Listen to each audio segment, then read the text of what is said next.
안녕하세요. 청춘서가의 대표 저자로 활동하는 신영한 작가입니다. 반갑습니다. 여러분, 서론쓰기 과제 잘 해보셨나요? 잘 했을 거라고 보고 오늘은 본론쓰기. 진짜 사실 서론쓰기나 결론쓰기는 그래도 우리가 자꾸 정형화 시키면은 이게 재밌고 잘 써지거든요. 근데 문제는 가장 많은 분량을 써야 되는 본론쓰기가 많이 힘듭니다. 근데요, 제가 그래도 본론쓰기의 어떤 팁이 될 만한 6가지 글쓰기 방식을 알려드릴 거예요. 요거 좀 배우시고 연습 많이 하시면은 자연스럽게 글을 쓸 수 있으니까 잘 익혀보시길 바랍니다. 자, 글쓰기에는 형식이라는 게 있습니다. 사실을 말할 수도 있고요. 우리가 주장할 수도 있고요. 설득할 수도 있고요. 비교, 분석할 수도 있고, 이렇게 추론해볼 수도 있고, 연역, 귀납 이런 식으로 뭔가 또 쭉 풀어나갈 수도 있잖아요. 그래서 글쓰기는 이 형식에 따라서 구성을 다르게 해야 뭐가 생길까요? 논리성이 생깁니다. 네, 글쓰기는 논리력이죠. 그쵸? 우리가 독서하고 글쓰기는 논리력이에요. 논리력. 이게 진짜 논리적으로 맞는가? 작가라면 논리력이 있어야겠죠. 그래야 독자가 읽고 사실을 인정하고 설득당하고 주장을 인정하고 할 거 아니에요. 그쵸? 자, 감동을 주기 위해서 우리는 이렇게 논리적인 글쓰기를 해야 되는데, 지금부터 논리적인 본론쓰기 6가지 방법을 말씀드릴 겁니다. 자, 일단 첫 번째는요, 요약 글쓰기입니다. 자, 요약 글쓰기는 이렇게 쓰시면 돼요. 전달하고 싶은 정보를 요약하시면 되고요.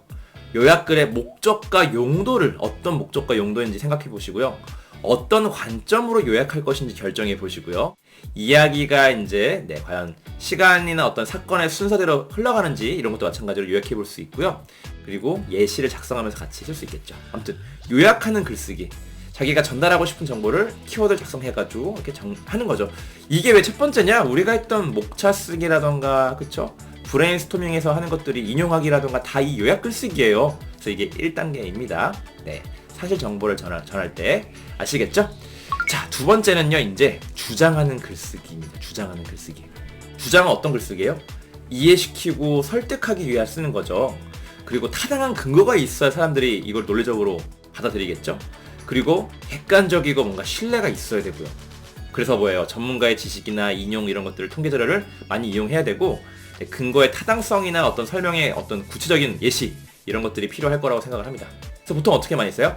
중심 생각을 글로 풀고 예시 적고, 중심 생각, 예시, 뒷받침, 근거. 요 형태로 쓰는 게 바로 주장하는 글쓰기라는 거 잊지 마시길 바랍니다. 세 번째로 갑니다. 세 번째는 이제 문제 해결 글쓰기입니다. 자, 문제 해결이에요. 당연히 뭐예요? 문제점이나 어떤 상황 인식을 해야겠죠. 그래서 원인을 일단 분석해보고 1단계. 두 번째는 이제 해결책을 제시해야겠죠. 실현 가능한 해결책을 제시하고 좀 창의적이면 좋고요. 세 번째는 뭐예요? 해결 방법이 진짜 얼마나 이게 효과적일까 기대 효과. 그래서 문제 해결은 3단계를 거쳐주세요. 원인 분석하고 해결책 제시하고 이게 효과가 있을지 없을지 이렇게 3가지로 써주시면 문제 해결 글쓰기가 됩니다. 자, 네 번째는요, 비교 분석형 글쓰기입니다. 뭐가 있을까요? 찬성과 반대 입장을 설명할 수도 있고요. 또는 이제 문제제기 해놓고 이제 어떻게 해요? 이런 문제가 이런 사실로 인해 가지고 비교가 되고 이런 결과 분석이 된다라고 할 수도 있고요. 그래서 관점을 여러 개로 가져갈 수 있고 왜 그런 기준을 제시했는지 밝힐 수가 있겠죠. 그래서 이거는 비교하거나 분석하는 거니까 철저하게 어떤 관점을 가지고 쓴다라고 생각하시면 좋겠습니다. 물론 문제 해결 글쓰기가 또 비슷한 면도 있어요. 하지만 비교하고 분석하는 것도 이렇게 어떤 찬반의 입장 요렇게 봐주시면 좋겠습니다. 자, 5번째는요, 추론형 글쓰기예요. 추론 우리 2가지 있죠. 뭐 있어요? 연역적 추론과 귀납적 추론이 있죠. 그래서 2가지로 나눠볼게요. 자, 연역적 추론은 뭡니까? 우리 3단 논법 들어봤죠? A는 B고 B는 C다. 고로 A는 C다. 이거 있잖아요. 그쵸? 대전제와 소전제 이렇게 얘기하죠. 그러니까 일단은 큰 전제를 얘기하고 뒷받침 내용, 그 다음에 소전제를 제시하고 뒷받침 내용, 또 소전제를 얘기하고 뒷받침 내용, 이렇게 계속 뭐예요? 이렇습니다 하고 뒤에 뒷받침하는 내용으로 해서 결국은 결론이 나와야 돼요. 이러한 이유로 결론은 이렇다.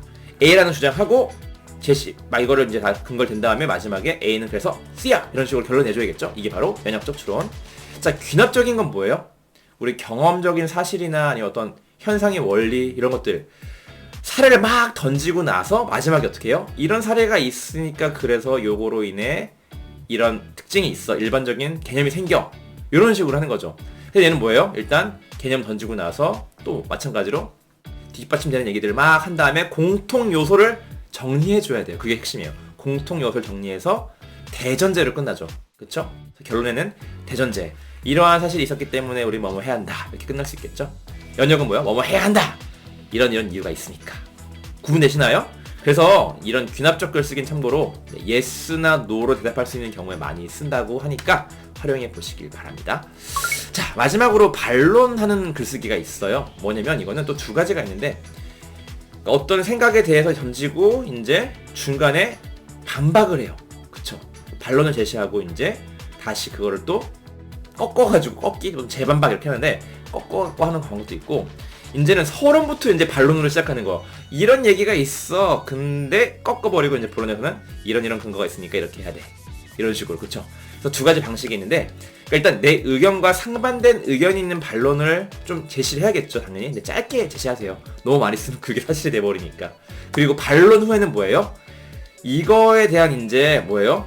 부족한 점이 있으니 이런 해결책이나 대안이 있다라고 얘기를 해야겠죠. 혹은 이제 뭐 어렵지만 이게 좀 어려울 수 있어요. 설득하는 글로 마무리가 될 수 있겠죠. 그래서 반론형 글쓰기는 중간에 한번 꺾는다. 혹은 이제 재반박을 한다. 하고 그 다음 이제 자기 의견을 쓴다. 근데 이게 좀 어려울 수 있어요. 사실은. 왜냐면 이미 다른 사실인데 그걸 꺾어서 이렇게 뭔가 내 거로 가져와야 되니까 앞에서 또 다른 얘기 하다 보면 거기에 우리가 매몰되니까 어려울 수 있지만 그래도 이런 사실이 있지만 근데 이러해. 왜냐면 이러하니까 라고 이제 흘러가면은 또 재미는 있죠. 그래서 잘 활용해 보세요. 자, 6가지 뭐였습니까? 저는 복습을 좋아합니다. 첫 번째는요. 네, 요약하는 글쓰기. 두 번째는 주장하는 글쓰기. 세 번째는 문제 해결 글쓰기. 네 번째는 비교 분석 글쓰기. 다섯 번째 추론 글쓰기는 연역과 귀납이 있었습니다. 마지막으로 반론하는 글쓰기. 이렇게 6가지 유형이 있는데요. 자, 여러분들이 쓰신 기획하고 있는 그 책에 한 가지 꼭지를 그 서론 쓴 거 있죠? 거기에 이어서 하나를 여러분들이 쓰고 있는 서론에 이어서 본론을 이 6가지 중에 하나를 골라서 한번 써보시길 바랍니다.